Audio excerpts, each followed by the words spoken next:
ಸದಾ ನಿಮ್ಮ Indulekha bring oil ಅರ್ಪಿಸುವ ಸದಾ ನಿಮ್ಮೊಂದಿಗೆ. ಕನಸು ಅರಳಿ ನಿಜಕ್ಕೂ ನನಸಾಗುವ ಘಳಿಗೆ ಇರುವೆವು ನಾವು ಸದಾ ನಿಮ್ಮೊಂದಿಗೆ. ಬಂಧುಗಳೇ ನಮಸ್ಕಾರ. ಇದು ಸದಾ ನಿಮ್ಮೊಂದಿಗೆ. ಸದಾ ನಿಮ್ಮೊಂದಿಗೆ ಅಂತ ಯಾರಾದ್ರೂ ನಮ್ಮ ಹತ್ರ ಬಂದು ಹೇಳಿದ್ರೆ ನಮ್ಗೆ ಎಷ್ಟು ಬಲ ಬರುತ್ತೆ ಅಲ್ವಾ? ಆಲೋಚನೆ ಮಾಡಿ ನೋಡಿ.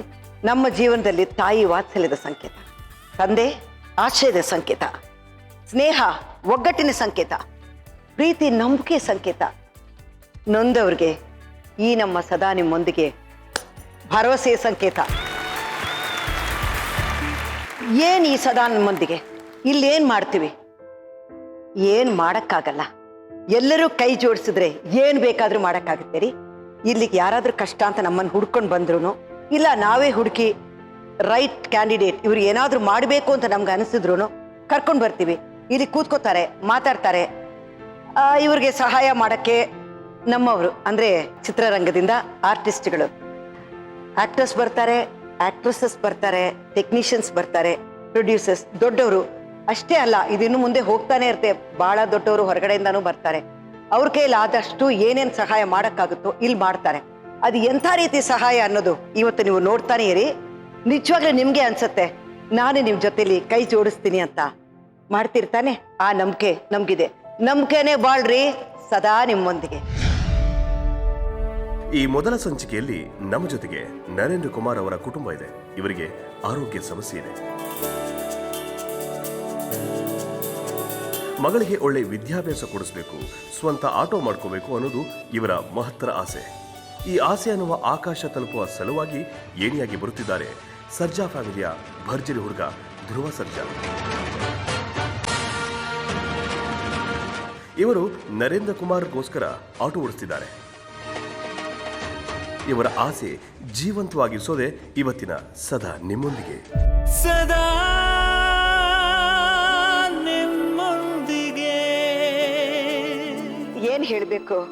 ಪಾರ್ಟಿಸಿಪೆಂಟ್ಸ್ ಅಂತ ಹೇಳ್ಬೇಕಾ? ಇಲ್ಲ ರೀ, ನಮ್ಮ ಬಂಧುಗಳು. ಇಲ್ಲಿಗೆ ಬರೋ ನಮ್ಮ ಬಂಧುಗಳು ಯಾರು ಗೊತ್ತಾ? ನರೇಂದ್ರ ಕುಮಾರ್, ಅವ್ರ ಮಿಸಸ್ ವಸಂತ, ಅವ್ರ ಮಗಳು ಲಿಶಿಕಾ. ಹೊಸದಾಗಿದೆ ಹೆಸರು. ಓದ್ಬಿಟ್ರೆ ಮಾತ್ರ ಸಾಕಾಗಲ್ಲ ರೀ. ಎಲ್ಲಾರ್ಗೂ ಗೌರ್ಮೆಂಟ್ ಕೆಲಸ ಸಿಗ್ಬಿಡುತ್ತೆ, ಸಾವಿರಾರು ಸಂಪಾದನೆ ಮಾಡ್ಬೋದು. ಇಲ್ಲ, ಆದ್ರೆ ಎಲ್ಲರಿಗೂ ಕನಸುಗಳಿದೆ. ನರೇಂದ್ರ ಕುಮಾರ್ ಚೆನ್ನಾಗಿ ಓದಿದ್ದಾರೆ, ಇಂಜಿನಿಯರಿಂಗ್ ಮುಗಿಸಿದ್ದಾರೆ. ಆದ್ರೂ ಈಗ ಅವ್ರ ಕನಸುಗಳು ಏನಾಗಿದೆ, ಮಣ್ಣಾಗ್ಬಿಟ್ಟಿದೆ ನನ್ನ ಕನಸುಗಳು ಅಂತಾರೆ. ಆರೋಗ್ಯನೂ ಕೆಟ್ಟೋಗಿದೆ, ಇಡೀ ಫ್ಯಾಮಿಲಿಗೆ ಆರೋಗ್ಯ ಕೆಟ್ಟೋಗಿದೆ.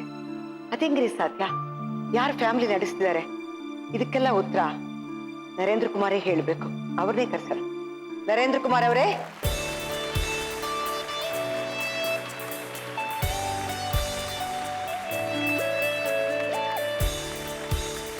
ನರೇಂದ್ರ ಕುಮಾರ್ ಅವರೇ ನಮಸ್ಕಾರ. ನಮಸ್ಕಾರ ಮೇಡಮ್. ಹೆಂಡತಿ ಭಯನ ನಿಮ್ಗೆ? ಅಲ್ಲ, ಜೋರಾಗಿ ಮಾತಾಡ್ತಾ ಇಲ್ಲ ನೋಡಿ. ಅವ್ರು ನಿಮ್ಮಿಬ್ರಲ್ಲಿ ಯಾರನ್ನ ಕಂಡ್ರೆ ಭಯ? ಯಾರಿಗೆ? ಇಲ್ಲ, ಇಬ್ರದು ಇಬ್ರು ಹ್ಯಾಪಿ ಫ್ಯಾಮಿಲಿ. ಒಬ್ಳೇನಾ ಮಗಳು? ಒಬ್ಳೆ. ನೀವು ಇಂಜಿನಿಯರಿಂಗ್ ಓದಿದಿರಂತೆ? ಇಂಜಿನಿಯರಿಂಗ್. ಏನಾಗಿದೆ ಹೇಳಿ? ನಾನು ಆಕ್ಚುಲಿ 93ನೇ ಇಸ್ವಿಯಿಂದನೇ ಆಟೋ ಓಡಿಸ್ಕೊಂಡೆ ಇಂಜಿನಿಯರಿಂಗ್ ಮಾಡಿದೆ.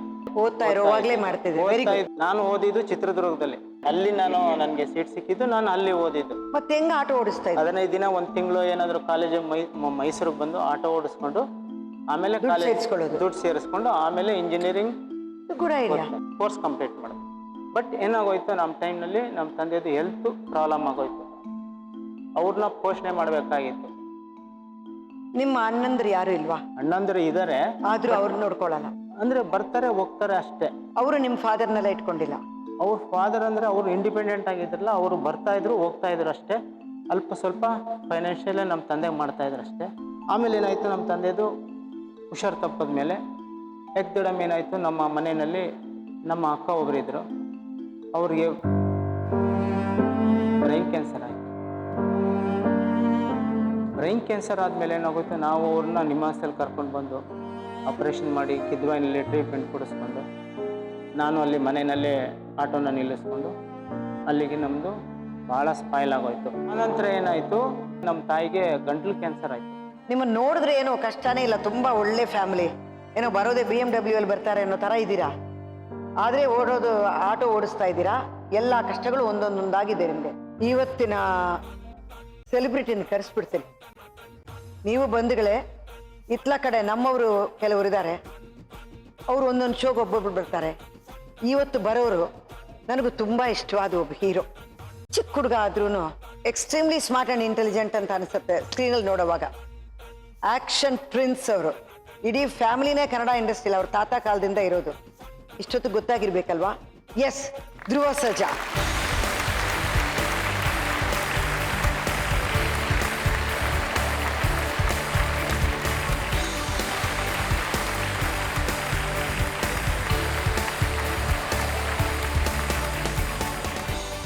Hi, Jaya Anjaneya.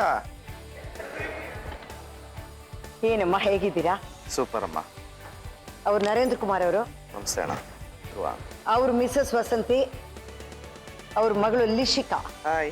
She is a very smart student, very bright student. ಎಷ್ಟೋ ಜನ ಫ್ಯಾನ್ಸ್ ನೋಡಿರ್ಬೋದು. ನಾನು ನಿಮ್ಮ ದೊಡ್ಡ ಫ್ಯಾನ್ ಅಂತ ನಿಮ್ಗೆ ಗೊತ್ತಾ? ಅಯ್ಯೋ ಅಮ್ಮ, ಬಯಸದೆ ಬಳಿ ಬಂದೆ, ಬಯಕೆಯ ಸಿರಿ ತಂದೆ. ನಿನ್ನ ವಯಸ್ಸಿಗೆ ನನ್ನ ನೋಡಿ ಹಾಡ ಇದು ನನ್ನ ಫೇವ್ರೆಟ್. ಇದಂಗ ಆಡ್ಬೋದು ಅವನು. ಅಲ್ಲ ಪುಟ್ಟ, ಅಮ್ಮ, ಎಷ್ಟು ಸತಿ ನಿನ್ನ ಪಿಕ್ಚರ್ಸ್ ನೋಡಿದ್ದೀನಿ ಅಂದ್ರೆ, ಅದು ಎಲ್ಲಿಂದ ಒಂದು you are not this on the screen. ಇಲ್ಲಿ ನೋಡೋ ಧ್ರುವ ಅಲ್ಲ ಅದು. ನಿಜವಾಗ್ಲೂ ಅಲ್ಲೇನೋ ಜಯ ಆಂಜನೇಯ ಆಂಜನೇಯ ಬಂದ ಅಷ್ಟೊಂದು ಫೋರ್ಸ್ ಇರುತ್ತೆ ಫೈಟಲ್ಲೂ, ಡ್ಯಾನ್ಸಲ್ಲೂ, ಎಲ್ಲದಲ್ಲೂ. You are a very talented guy. You are. ಜೀವನದಲ್ಲಿ ಯಾವತ್ತಾದ್ರೂ ಕಷ್ಟ ಅನುಭವಿಸಿದ್ದೀರಾ? ಫೈಟ್ ಮಾಡೋವಾಗ, ಶೂಟಿಂಗ್ ಮಾಡೋವಾಗ ಬಿಸಿಲಲ್ಲ. ಯಾಕೆಂದ್ರೆ ಆಲ್ ಯು ಕಿಡ್ಸ್ ನೀವೆಲ್ಲ ಸಿಲ್ವರ್ ಸ್ಪೂನ್ ಅಲ್ಲ, ಗೋಲ್ಡನ್ ಸ್ಪೂನ್ ಅಲ್ಲಿ ಹುಟ್ಟಿರೋರು. ಇನ್ ಯಾವ್ದಾದ್ರು ಕಷ್ಟ ಅನುಭವಿಸಿದ್ದೀರಾ?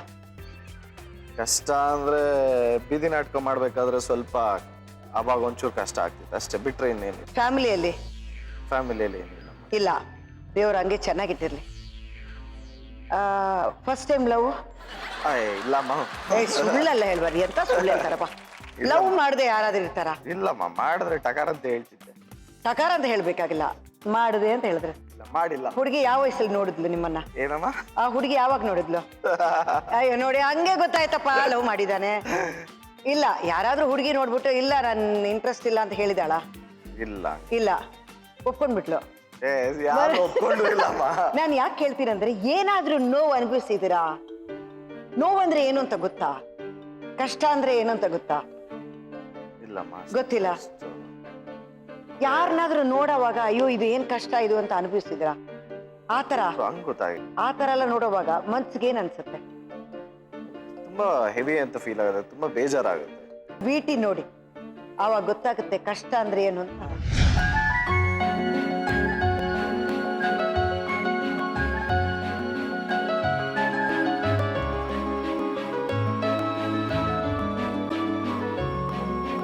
ನಾನು 1993ನೇ ಇಸ್ವಿಯಿಂದ ಆಟೋ ಓಡಿಸ್ತಾ ಇದ್ದೀನಿ.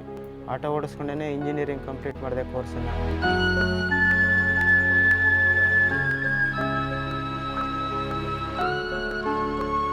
ನಮ್ಮ ಮನೆಯಲ್ಲಿ ಈಗ ನಾನು, ನನ್ನ ಹೆಂಡತಿ, ನನ್ನ ಮಗಳು 3 ಜನ ಇದ್ದೀವಿ. ಈಗ ನನ್ನ ಮಗಳು 8ನೇ ಕ್ಲಾಸ್ ಓದ್ತಾ ಇದ್ದಾಳೆ.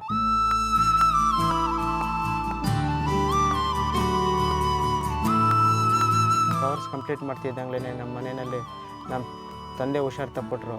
ಆ ಹುಷಾರು ತಪ್ಪಿದಾಗ ನಾನು ಅವ್ರ ಟ್ರೀಟ್ಮೆಂಟಲ್ಲೇ ನಾನು ಓಡಾಡಬೇಕಾಗ್ಬಂತು. ಸಿಸ್ಟರ್ ಏನಾಯಿತು, ಅವ್ರಿಗೂ ಬ್ರೈನ್ ಕ್ಯಾನ್ಸರ್ ಆಗ್ಬಿಡ್ತು. ನಂತರ ಏನಾಯಿತು, ನಮ್ಮ ತಾಯಿದೂ ಗಂಟ್ಲು ಕ್ಯಾನ್ಸರ್ ಆಯಿತು. ಅದರಿಂದ ನಾನು ಎಲ್ಲೂ ಕೆಲಸಕ್ಕೆ ಹೋಗೋಕ್ಕಾಗಲಿಲ್ಲ.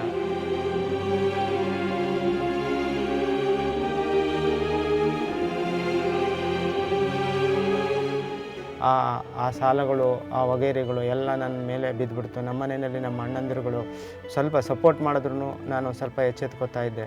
ಯಾರೂ ನನಗೆ ಸಪೋರ್ಟ್ ಮಾಡಲಿಲ್ಲ.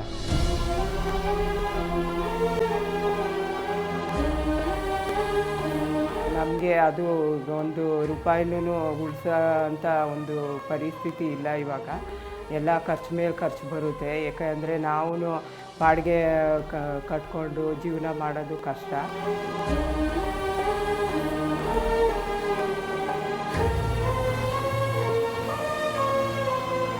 ಇದು ಒಂದು 2-3 ವರ್ಷದ ಹಿಂದೆ ಅವ್ರಿಗೆ ಇದು ಪೈಲ್ಸ್ ಪಿಸ್ತೂಲ ಆಗಿತ್ತು. ಅದನ್ನು ಆಪ್ರೇಷನ್ ಮಾಡಿಸಿದ್ವಿ.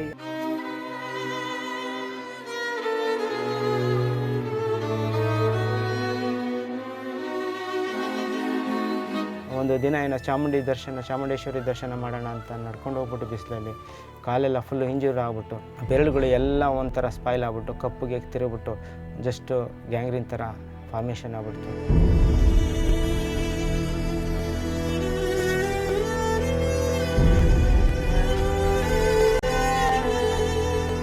ನಮ್ಮ ಮಿಸ್ಸಸ್ಗೆ ಏನಾಗಿದೆ, ಅವ್ರಿಗೆ ಗರ್ಭಕೋಶದಲ್ಲಿ 13 ಸೆಂಟಿಮೀಟರು, ಇನ್ನೊಂದು 12 ಸೆಂಟಿಮೀಟರ್ದೇನು ಗೆಡ್ಡೆ ಫಾರ್ಮೇಷನ್ ಆಗ್ಬಿಟ್ಟು ಹೊಟ್ಟೆ ನೋವಿಂದ ಸುಮಾರು ವರ್ಷದಿಂದ ನರಳುತ್ತಾ ಇದ್ಲು.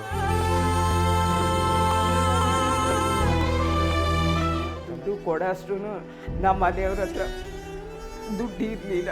ಆವಾಗ ನಾನು ನಿಜವಾಗ್ಲೂ ನಾವು ಜೀವಿತಾನೆ ಬದುಕಬಾರ್ದು ಅಂತ ಅನ್ನೋಷ್ಟು ಬೇಜಾರಾಗ್ಬಿಟ್ಟಿತ್ತು. ಆದರೆ ನಮ್ಮ ಮಗಳಿಗೆ ಯಾರು ನೋಡ್ಕೊಳ್ಳೋರಿಲ್ಲ ಅಂತ ಅದೊಂದು ಇದಕ್ಕೆ ಚಿಂತೆಗೆ ನಮ್ಮ ಮಗಳಿಗೋಸ್ಕರ ನಾವು ಇದು ಬದುಕಬೇಕು ಅಂತ ಅನ್ನಿಸ್ತು. ನನ್ನ ಮಗಳಿಗೆ ಹುಟ್ಟಿದಾಗ ಅವಳಿಗೆ ಕಣ್ಣದು ಒಂದು ಸ್ವಲ್ಪ ದೋಷ ಇತ್ತು. ಆ ಕಣ್ಣಿನ ದೋಷನ ಇನ್ನೂ ನಾನು ಪರಿಹಾರ ಮಾಡ್ಕೊಳಕ್ಕಾಗಿಲ್ಲ. ಅಲ್ಲಿ ಕಣ್ಣದು ಏನಾಗಿದೆ ಅಂದರೆ ಅವಳು ಹುಟ್ಟಿದಾಗ ಕಣ್ಣದು ಏನು ಕಾಣಿಸ್ತಾನೆ ಇರಲಿಲ್ಲ. ಆಮೇಲೆ ಕನ್ನಡಕ ಕೊಡಿಸಿದ್ದು, ಕನ್ನಡಕ ಕೊಡಿಸಿದ್ಮೇಲೆ ಎಲ್ಲ ಓದೋದಕ್ಕೆಲ್ಲ ಸ್ಟಾರ್ಟ್ ಮಾಡಿ ಈಗ ಒಳ್ಳೆ ಎಜುಕೇಷನ್ ಮಾಡ್ತಾ ಇದ್ದಾಳೆ, 8ನೇ ಕ್ಲಾಸಲ್ಲಿ ಓದ್ತಾ ಇದ್ದಾಳೆ.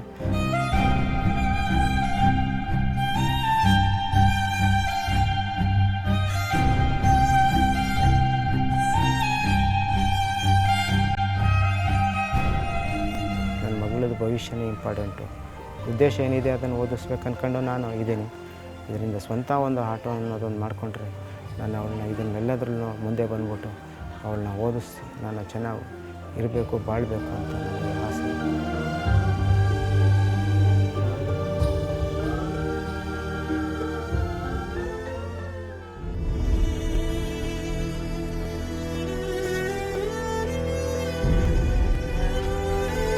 ಏನನ್ಸುತ್ತೆ ಇವ್ರ ಕಥೆ, ಇವ್ರ ಜೀವನ? ಬರ್ತಾ ಇಲ್ಲ ಒಬ್ರಿಗಾದ್ರೂ ಏನಾದ್ರೂ ಎಲ್ಲರಿಗೂ ಏನೋ ಒಂದಿದೆ, ಎಲ್ರಿಗೂ ಬಟ್ ನಗ್ತಾನೆ ಇದ್ದಾರೆ. She is a very pretty lady, but ಅವ್ರಿಗೂ ಏನೋ ಪ್ರಾಬ್ಲಮ್ ಇದೆ. ನೀವು ಈಗ ಆಟೋ ಓಡಿಸ್ತಾ ಇದ್ದೀರಾ, ಆಟೋ ಬಾಡಿಗೆ ಎಷ್ಟಾಗುತ್ತೆ, ಎಷ್ಟು ಸಂಪಾದನೆ ಮಾಡ್ತೀರಾ ಪರ್ ಡೇ, ಎಷ್ಟು ದುಡಿತೀರಾ? ಆ್ಯಕ್ಚುಲಿ ನಾವು ಪ್ರೀಪೇಡಲ್ಲೇ ಬಾಡಿಗೆ ಹೊಡೆಯೋದು, ಅಂದರೆ ಫಿಕ್ಸ್ಡ್ ರೇಟಲ್ಲಿ, ಹೊರಗಡೆ ಡಿಮ್ಯಾಂಡ್ ಏನು ಮಾಡಲ್ಲ. ಆಗಿರೋ ರೀತಿಯಲ್ಲಿ ನಾವು ಒಂದೊಂದು ಸಲ ಹಾಕಿದಾಗ ಮಿನಿಮಮ್ಮೇ ಸಿಕ್ಬಿಡುತ್ತೆ, 25 ಹಂಗೇನು ಒಂದು 4 ಟ್ರಿಪ್ಪಲ್ಲಿ. ಅಷ್ಟೊತ್ತಿಗೆ ಮಧ್ಯಾಹ್ನ ಆಗ್ಬಿಡುತ್ತೆ. ಇಲ್ಲ ಒಂದೊಂದು ದಿನ ಏನಾಗುತ್ತೆ, ಒಂದೊಂದು ಒಳ್ಳೆ ಬಾಡಿಗೆ ಸಿಕ್ಕಿದ್ರು ಏನು ಪ್ರಾಬ್ಲಮ್ ಇರೋದಿಲ್ಲ. ಆವಾಗ ಓನರ್ ಕೊಡೋದಕ್ಕೆ ನಮ್ಮ ಫ್ಯಾಮಿಲಿ ಮೇಂಟೈನ್ ಮಾಡೋಕ್ಕಾಗುತ್ತೆ. ಒಂದೊಂದು ದಿನ ಆ್ಯಕ್ಚುಲಿ ಏನಾಗಿದೆ, ಒಂದು ಟೈಮ್ ಹೇಳ್ತೀನಿ, ಒಂದು ಸಿಚುವೇಶನು. ಈಗ ನನ್ನ ಮಗಳಾಗ 3.5 ವರ್ಷ ಮನೆಯಲ್ಲಿ ಒಂದಿಷ್ಟು ರೈಸ್ ಏನಾಯಿತು, ಗಂಜಿನ ಕಾಯಿಸ್ಬಿಟ್ಟು ಮಗುಗೊಂದು ಸ್ವಲ್ಪ ತಿನ್ನಿಸಿದ್ದಾಳೆ. ನಾನು ನೋಡ್ಬಿಟ್ಟು ಬರೀ ಕೈನಲ್ಲಿ ನೀರು ಕುಡಿದ್ಬಿಟ್ಟು ಮನಗ್ಬಿಟ್ಟೆ. ಇವಳು ಏನು ಊಟ ಮಾಡಿಲ್ಲ. ಇವಳು ಏನು ಮಾಡಿದ್ದೆ, ಆ ಮಗು ತಿಂದಿಲ್ಲ ಅಂತ ಬಚ್ಚಲಲ್ಲಿ ಹೋಗಿ ಇಟ್ಟಿದ್ದಾಳೆ. ಇವಳು ರಾತ್ರಿ 2:30-3 ಗಂಟೆ ಟೈಮ್ನಲ್ಲಿ ನನ್ನ ಮಗಳು ಏನು ಮಾಡಿದ್ದಾಳೆ, ಹಸು ಸ್ಟಾರ್ಟ್ ಆಗ್ಬಿಟ್ಟು ಬಚ್ಚ ಮನೆಯಲ್ಲಿ ಇಟ್ಟಿದ್ದಾಳೆ, ಅದನ್ನು ತಿಂದಿದ್ದಾಳೆ.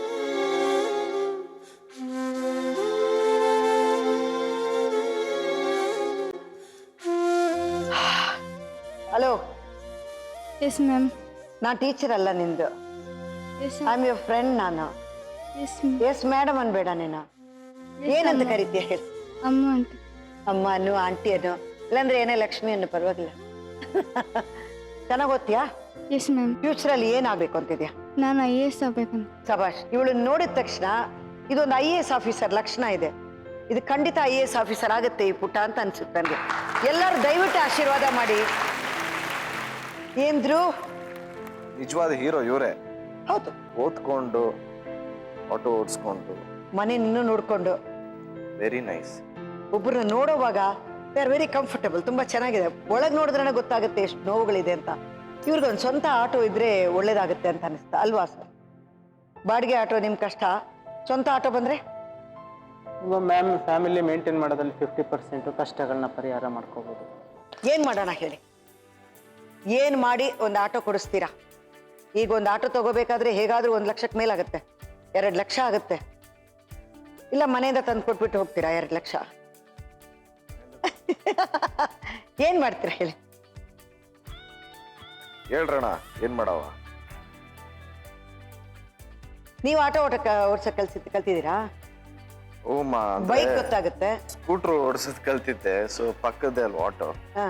ಸೊ ಗೊತ್ತಾಗೋಗುತ್ತೆ. ನನ್ನ ಫ್ರೆಂಡ್ ಸಂದೀಪ್ ಅಂತ ಇದ್ದ, ಸೊ ಅವ್ರ ಮನೇಲಿ ಕತ್ಕೊಂಡು ಹೋಗಿ ಸ್ಕೂಟ್ರ್ ಓಡಿಸ್ತಾ ಇದ್ವಿ ಮುಂಚೆ 8th 9th ಹೈಸ್ಕೂಲಲ್ಲಿ ಇದ್ದಾಗ. ಸೊ ಅದಾದ್ಮೇಲೆ ಒಂದೇ ಒಂದ್ಸರಿ ಆಟೋ ಓಡಿಸಿದೆ. ಓಡಿಸಿದ್ದೀರಾ? ಹಾ. ಈಗೇನಂದ್ರೆ ಎಳೆಯುವಾಗ ಹುಷಾರಾಗಿ ಎಳಿಬೇಕು. ನೀವಿರೋ ಫೋರ್ಸ್ ಹಿಂಗ್ ಎಳೆದ್ರೆ ಕೈಗೆ ಬಂದ್ಬಿಡುತ್ತೆ ಅಲ್ವಾ? ಓಡಿಸ್ತೀರಾ ಆಟೋ? ಪರವಾಗಿಲ್ಲ, ತಕ್ಕ ಮಟ್ಟಿಗೆ ಬ್ಯಾಲೆನ್ಸ್ ಮಾಡಿ. ಎಷ್ಟೇ ಆದ್ರೂ ನಮ್ ನೆಂಟ್ರಲ್ವಾ, ನಮ್ಮನ್ನ ಹುಡ್ಕೊಂಡು ಬಂದ್ಬಿಟ್ಟಿದ್ದಾರೆ. Definitely. ನಮ್ಮ ಕರ್ತವ್ಯ. ಇವ್ರಿಗೋಸ್ಕರ ನೀವು ಆಟೋ ಓಡಿಸ್ತೀರಾ? 100%. ಶೋರ್? 100%. ನೋಡಿ ಸರ್, ನಿಮಗೋಸ್ಕರ ಆಟೋ ಓಡಿಸ್ತಾ ಇದ್ದಾರೆ ಅವರು. ಯಾರು ನಿಮ್ಮನ್ನ ನಂಬ ಆಟೋ ಕೊಡ್ತಾರೆ? ಅಮ್ಮ, ನಾನು ಇವಾಗ ಹೋಗಿ ನಾನು ಕಷ್ಟದಲ್ಲಿದ್ದೀನಿ, ಒಂದ್ ಸ್ವಲ್ಪ ಆಟೋ ಕೊಡಿ ಅಂತ ಹೋಗಿ ಯಾರನ್ನಾದ್ರೂ ಕೇಳಿದ್ರೆ ಎಂತ ಕೊಡ್ತಾರೆ? ಸುಳ್ಳು ಅಂತಾರೆ ಜನ, ಹಿಂಗ್ ನೋಡ್ಕೊಂಡು ಹೋಗ್ತಾರೆ. ನಂಬ್ತಾರ? ಇಲ್ಲಮ್ಮ, ಯಾರು ಕೊಡ್ತಾರೆ? ಕಷ್ಟ ಅನ್ನೋದು ಎಲ್ರು. ಇಲ್ಲ, ನಿಮ್ಮ ಗರ್ಲ್ ಫ್ರೆಂಡ್ಸ್ ಯಾರಾದ್ರು ಇದಾರಲ್ಲ, ಅವ್ರಿಗೆ ಗೊತ್ತಿರೋ ಆಟೋ ಏನಾಗ್ತಾರೆ ಅಂದ್ರೆ ಇದಾರೆ. ಆ ಪಾಯಿಂಟ್ ಮಾತ್ರ ಒಪ್ಕೋತಾ ಇಲ್ಲ ಮಗು. ಅಲ್ಲಿ ಅವ್ರನ್ನ ಕೇಳಿದ್ರೆ ಯಾರಾದ್ರೂ ಆಟೋ ಕೊಡ್ತಾರೆ. ಬಟ್ ಒಂದ್ರಿ, ನಾನು ನೋಡಿದ ಮಟ್ಟಿಗೆ ನಾನು ಚಿಕ್ಕ ವಯಸ್ಸಿಂದ ನೋಡ್ತಾನೆ ಇದ್ದೀನಿ, ಯಾರಿಗಾದ್ರೂ ಏನಾದ್ರೂ ಕಷ್ಟ ಅಂದ್ರೆ ಮೊದಲು ಬರೋದು ಆಟೋ ಡ್ರೈವರ್ಸ್. ಡೆಫಿನೆಟ್ಲಿ.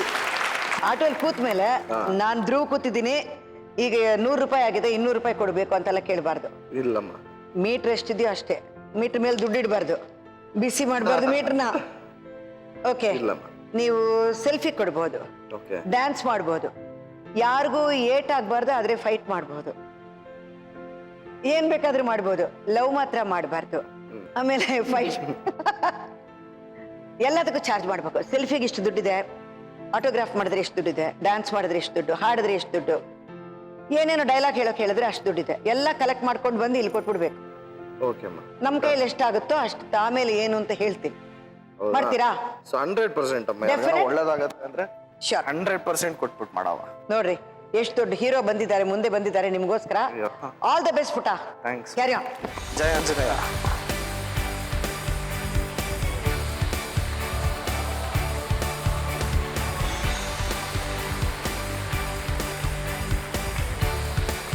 ಆಟೋ ಓಡ್ಸೋಕೆ ಹೋಗಿದ್ದಾರೆ. ನೋಡೋಣ ಏನು ಅನುಭವ, ಎಷ್ಟು ದುಡ್ಡು ತರ್ತಾರೆ, ಏನಾಗುತ್ತೆ. ಸಸ್ಪೆನ್ಸ್ ಅಲ್ವಾ? ಆ ಸಸ್ಪೆನ್ಸ್ ವಿರಾಮ ನಂತರ ಏನಾಗುತ್ತೆ ಅಂತ ನೋಡೋಣ. ಪುಟ್ ವಿರಾಮ. ಆಟೋ ಎಲ್ಲಿಗೆ ಬರ್ತೀರಾ? ತುಂಬಾನೇ ಒಳ್ಳೆ ಪಾಸಿಟಿವ್ ವೈಬ್ಸ್. ಈ ಸ್ಕೂಲಲ್ಲೇ ನಾನು ಓದಿದ್ದು, ಸೊ ಈ ಸ್ಕೂಲ್ಗೆ ಬಾಡಿಗೆ ಹೊಡೆದೆ. ಸಿಕ್ಕಾಪಟ್ಟೆ ಖುಷಿ ಆಗ್ತಾ ಇದೆ. ಜಯ ಆಂಜನೇಯ. ಸದಾ